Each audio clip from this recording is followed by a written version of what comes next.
Hello, everybody. It's Joanna and Tara Zim from fierceloveandwisdom.com, and today is day, I think, 287 out of 366 days to transform all fears back into love. And we are on day 2 of a 3-part series called Your Liberated Emotional Power is Priceless.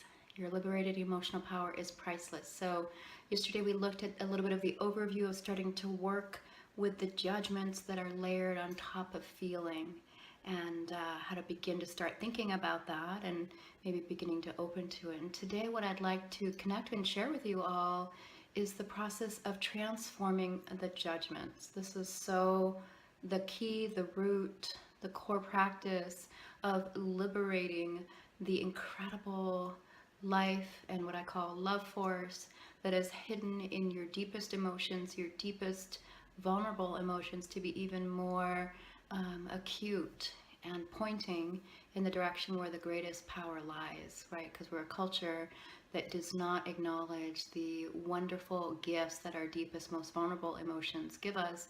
And therefore, all that energy stays locked up inside of you, usually hidden underneath a judgment of some kind. And then the body and the heart and the mind correspond and cement up all of your precious mojo, your precious life force energy. And I am on a mission to help you get that back. So today, we really look at what is the feeling when that feeling comes up that feels icky, and we all have that. Starting to look at what is the judgment that is actually there. So if it's a bad feeling, usually that's shame. I'm going to go through some of the most common judgments. So it's like a bad feeling, you just feel bad inside. That's usually a shame judgment. If you're feeling wrong, just wrong, like you're just feeling like I'm just wrong, that is a guilty judgment. Sometimes the judgment feeling is a feeling of just not feeling adequate, kind of feeling insufficient. No matter what you do, it's never enough. And that is usually, usually like an insufficiency judgment.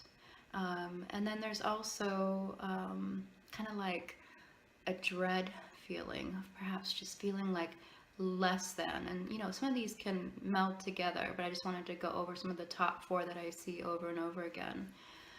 And that is usually a worthlessness judgment. So curiosity, which one are you? Which one do you experience the most? These are just different ones to work with, and usually all of us in some way may feel a combination of all of those, but I also know for some people their particular personality or disposition, when they got disconnected from their heart, may have really incarnated into one of those 4, whether it's shame or guilt or worthlessness or insufficiency.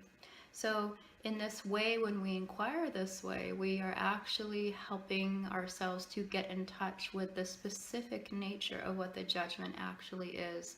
And I just want you to remember that you're actually giving yourself a huge gift by doing this. To look into this is something that most people may not choose to do in this lifetime, and that multiplies out and creates a certain kind of life. So thank yourself for just beginning to inquire into what this is. And the consciousness, that this brings up, the awareness that this brings up from actually doing this, is a liberating it's a liberating force, a liberating energy. It's a liberating ally, we call it. It's a liberating ally to actually really deeply inquire into the nature of your judgments that are usually layered on top of your feelings. And when you do this, that's coming from a place of non-defendedness. It's coming from a place of openness. It's coming from a place of wanting to see what is there. And that is a wonderful thing. And so usually that's freeing, and people start to see like, wow, yeah, I've really made myself, for example, bad for feeling sad. For years, I felt bad for feeling sad. Just whenever I felt sad, I felt bad. I felt bad, I felt sad. Usually when sadness was here, badness was like its close first cousin.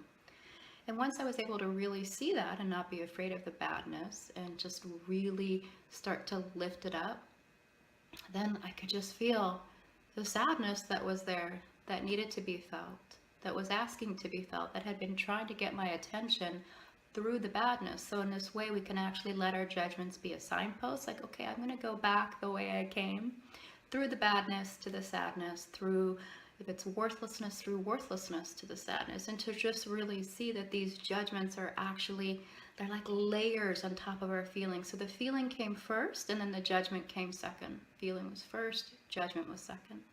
So I'm inviting you to just really let yourself open to this huge opportunity. This is such a wonderful, deep opportunity for you to get more connected to your heart.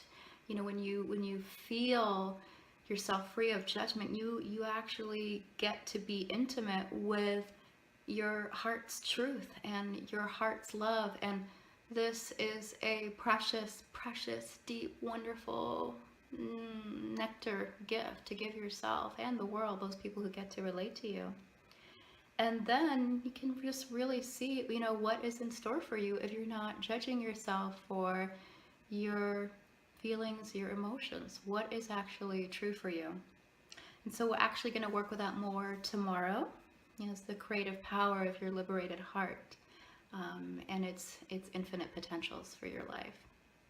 Yeah, thank you so much for checking this out today. I'm curious how you liberate judgments from your own heart. What's worked for you? Would love you to share that with me and the rest of the viewers. And thank you so much. And yeah, I hope you have a great evening. Thank you.